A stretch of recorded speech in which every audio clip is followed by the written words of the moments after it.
नमस्कार देवियों और सज्जनों।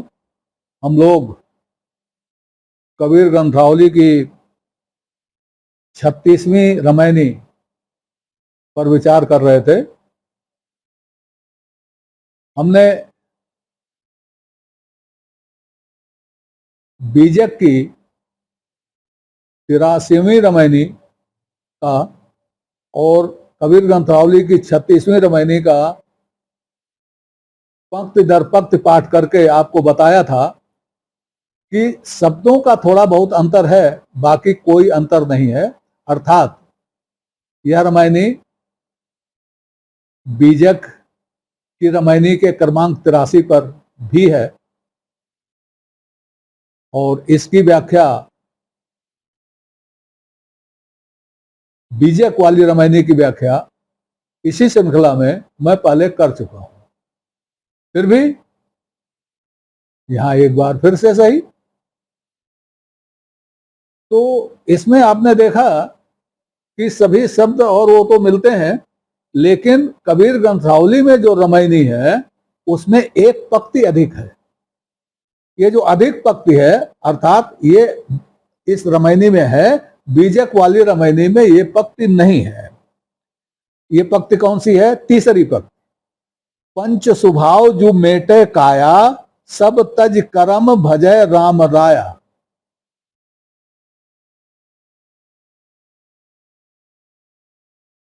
अब इसमें एक शब्द आया है राम राया,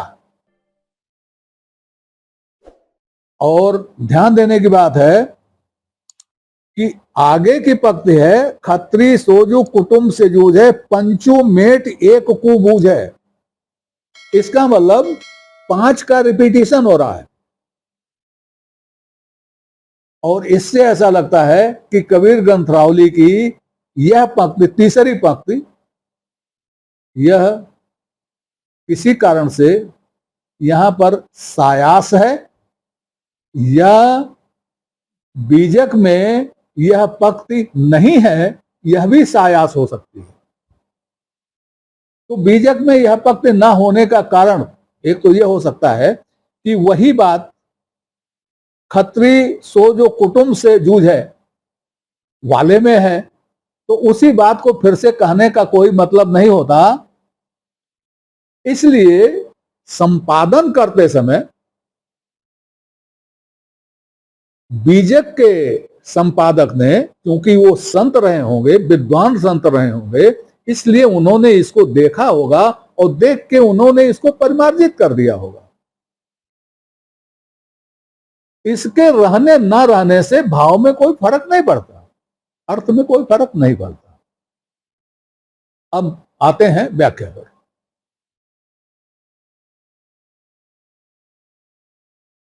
पहले ही मैं बता दूं, यह रामायणी गीता के उपदेश की तरफ संकेत करती है।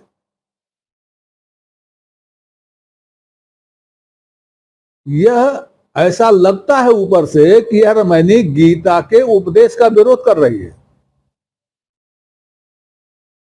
लेकिन ऐसा नहीं है। इस रामायणी में कबीर का जो मंतव्य है वही गीता का मंतव्य है।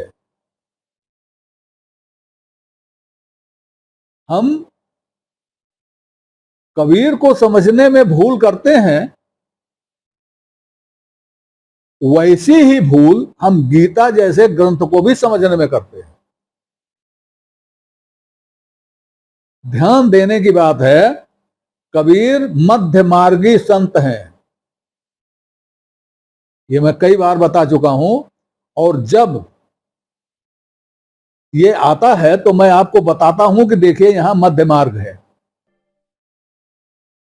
कबीर की साखियों में मध्य मार्ग भरा पड़ा है, मध्य मार्ग का संकेत, पदों में मध्य मार्ग का संकेत भरा पड़ा है। और गीता भी मध्य मार्गी ग्रंथ है।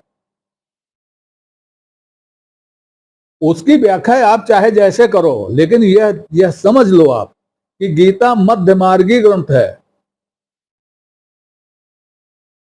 उसने गीता में योग है, लेकिन योग का ध्रुव ध्रुव नहीं है, मध्य मार्ग, मध्य है। बहुत ज्यादा उधर नहीं, बहुत ज्यादा इधर नहीं, मध्य मार्ग। कर्म योग मध्य, सांख्य योग मध्य, हर जगह मध्य है। और इसका संकेत गीताकार ने, उसने जिसने गीता का संपादन किया है, श्रीमद् भगवद गीता का। गीता कही गई किसी के द्वारा, सुनी गई किसी के द्वारा, फिर उसको पुनः कहा गया किसी को, किसी के द्वारा। लेकिन इन सबका जो संयोजन किया है वह किसी और ने किया है, वह किसी और ने किया है। और जिसने किया है उसने प्रथम अध्याय में यह बता दिया है कि गीता किस तरह का ग्रंथ है। मैं इशारे के लिए आपको समझा दूं, पहले अध्याय में कोई उपदेश नहीं है। पहले अध्याय में भगवान कृष्ण कहीं है ही नहीं।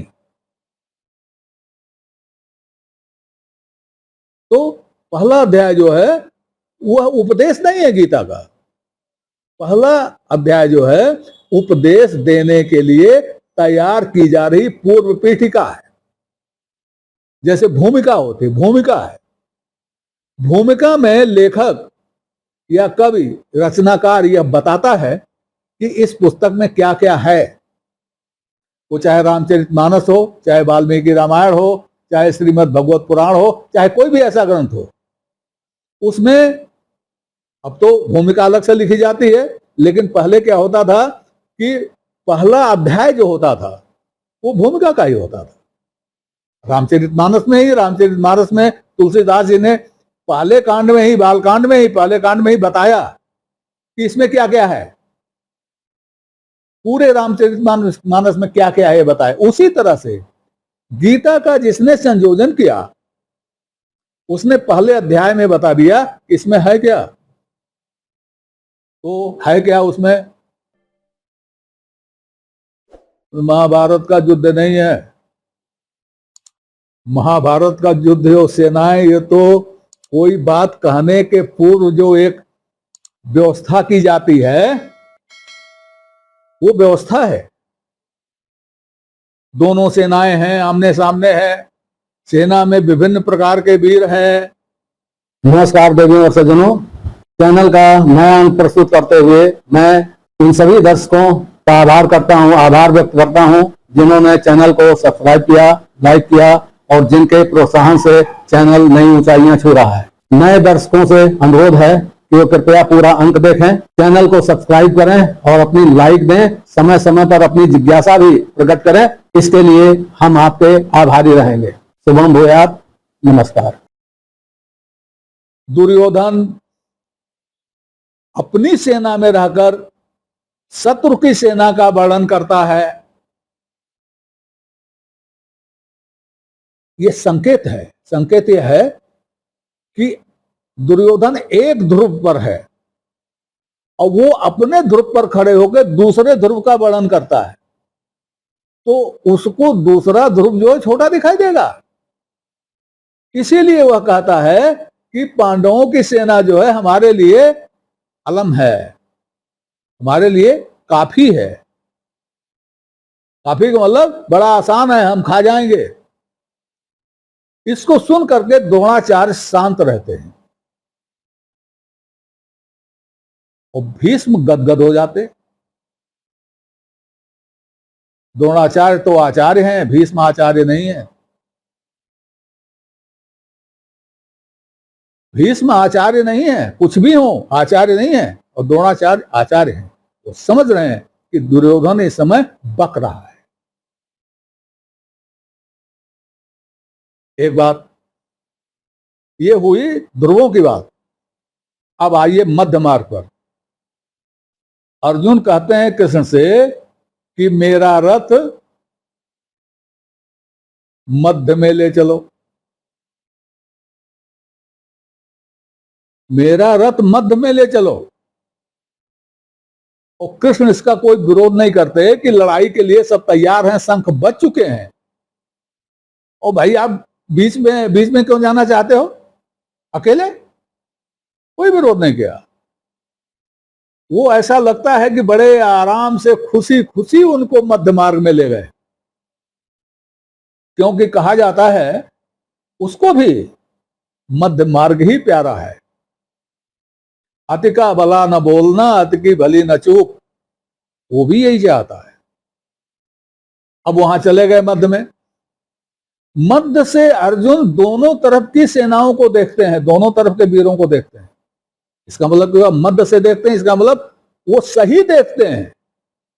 दुर्योधन गलत देख रहा था, अर्जुन बराबर दूरी से सबको देख रहे हैं, इसलिए सब अपने वास्तविक रूप में अर्जुन को दिखाई देंगे। दुर्योधन को ऐसा नहीं दिखाई दे रहा। एक बात।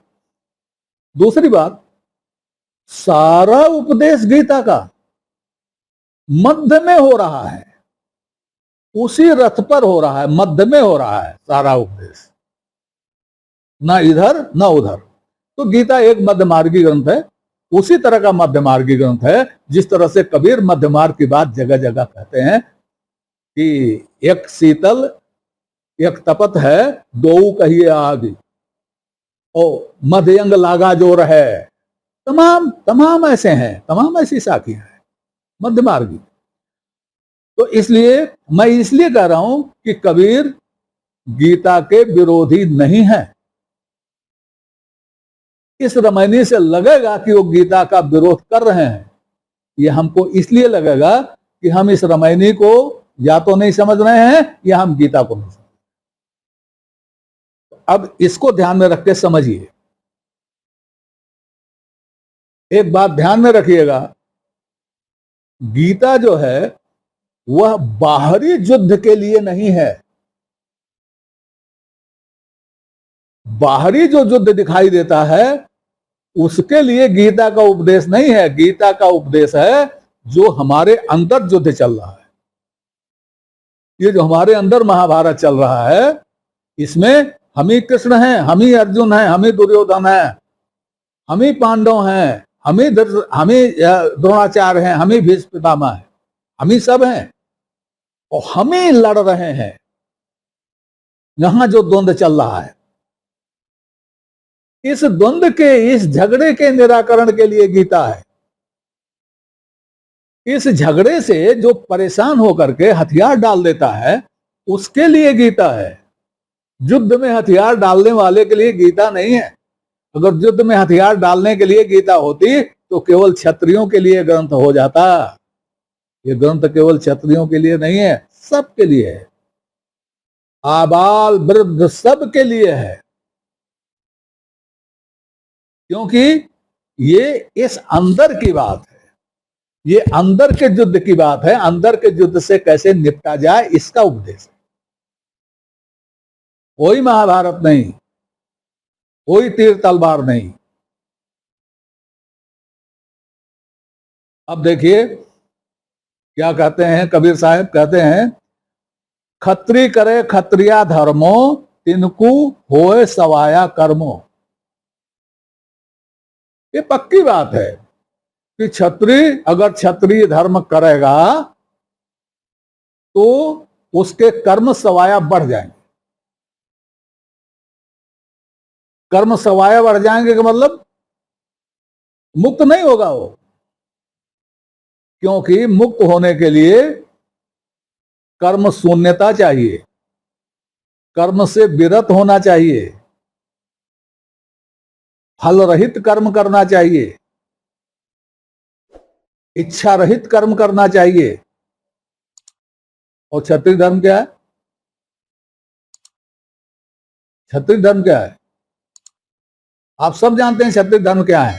उसको जो है सिस्टमेटिक बता ना सकें, लेकिन सब जानते हैं क्षत्रिय धर्म क्या है। क्षत्रिय धर्म है तीर तलवार धनुष या पौरुष बल, और उसके आधार पर निर्बल की सहायता करना, निर्बल की रक्षा करना, धर्म की रक्षा करना, देश की रक्षा करना, परिवार की रक्षा करना, अपनी रक्षा करना, सबकी रक्षा करना, यह क्षत्रिय धर्म है। और इस क्षत्रिय धर्म की बहुत बढ़ चढ़ के क्षत्रिय धर्म को प्रचारित किया गया है। और क्षत्रिय को यह कहा गया है कि अगर तूने क्षत्रिय धर्म नहीं किया तो तू क्षत्रिय है नहीं, तू धर्मच्युत हो गया, तू धर्म से भ्रष्ट हो गया। तो अब महाभारत में आप देख लीजिए, महाभारत युद्ध हो गया, युद्ध पांडव जीत गए, लेकिन जीतने के बाद उनके पास क्या रहा? रोना। दुर्योधन वाले पक्ष के पास क्या रहा? रोना। युद्ध की यह विभीषिका, यह दुर्गुण, यह गुण, यह लाभ, यह हानि, यह महाभारत में पदे पदे है। और सांध्य पर्व में आप देखें तो हर एक इस युद्ध से रोता हुआ दिखाई देता है। तो क्या इसीलिए कृष्ण ने अर्जुन को उपदेश दिया था? इसी महाभारत के लिए? ना, इस महाभारत के लिए उपदेश नहीं दिया था। उन्होंने कर्म करने के लिए उपदेश दिया था। और कर्म करने के लिए उपदेश दिया था, किस प्रकार का कर्म करने का उपदेश दिया था? यह सब पे लागू होता है, अर्जुन पे ही लागू नहीं होता। यह युद्ध पर ही लागू नहीं होता, यह पढ़ाई पर भी लागू होता है, ये किसानी पर भी लागू होता है, ये उत्पादन पर भी लागू होता है, हर चीज पे लागू होता है, डिप्लोमेसी पे लागू होता है, हर चीज पे लागू होता है। केवल तीर तलवार और धनुष पे नहीं लागू होता है। तो क्षत्रिय, और हमारा वेद भी कहता है, हमारा वेद इस मार काट के बारे में कहता है। देखिए, ऋग्वेद मंडल 7 सूक्त 83 मंत्र 2, इसमें कहा गया है कि यत्रा नरा समयन्ते कृतध्वजो यस्मिन् नाजा भवत किम धन प्रियम यत्रा भयन्ते भुवना स्वर्शस्त्रा न इंद्रा वरुणाभिवोचतम। मतलब इसमें कहा गया है कि युद्ध में ये जो झंडा लेकर के युद्ध के लिए दो पक्ष चलते हैं, उसमें युद्ध के उपरांत ये होता है। इससे त्राण के लिए वरुण, इंद्र क्या हमें बताएंगे? कहा जा रहा है, क्या हमें बताओगे जो नुकसान हो रहा है इसको कैसे रोका जाए युद्ध से? और इसी तरह से महाभारत में युधिष्ठिर कहते हैं, मैं अपने सुहृदों का द्रोही और अविवेकी हूं, वैसे जैसे श्रेष्ठ सुहृदों का वध करके अब मुझे जीवन, राज्य अथवा धन से कोई प्रयोजन नहीं। यही बात तो अर्जुन कह रहे थे गीता में। और इसी को टालने के लिए कृष्ण ने उपदेश दिया था। टला क्या? नहीं टला। क्यों नहीं टला? अरे भाई, कर्म बढ़ गए, इससे कर्म बढ़ गए। तो खत्री करे खत्रिया धर्मो तिनको होए सवाया कर्मो। क्या ऐसा उपदेश कोई भगवान किसी को दे सकता है? ऐसा उपदेश अर्जुन का भला चाहने वाले भगवान कृष्ण अर्जुन को दे सकते थे? ऐसा उपदेश किसी शिष्य को उसका गुरु दे सकता है? नहीं दे सकता। तो फिर क्या है? ऐसा उपदेश नहीं दिया गया है। गीता ध्यान से पढ़िए, फिर से पढ़िए। और मैंने जो बताया भूमिका के बारे में, वो भूमिका पढ़िए। भूमिका है जो बताती है कि इस गीता में क्या है। गीता में मध्य मार्ग है, और आगे अभी और स्पष्ट होगा गीता में क्या है। इस रामायणी में आज इतना ही, आगे इस पर और विचार होगा। तब तक के लिए नमस्कार। आपसे निवेदन है कि श्रृंखला को अपनी लाइक दें, इसको सब्सक्राइब करें और कमेंट बॉक्स में जाकर अपनी टिप्पणी प्रस्तुत करें, अपनी जिज्ञासा व्यक्त करें, अपने प्रश्न पूछें। यथा समय आपकी जिज्ञासाओं और प्रश्नों का समाधान करने का प्रयास किया जाएगा। धन्यवाद।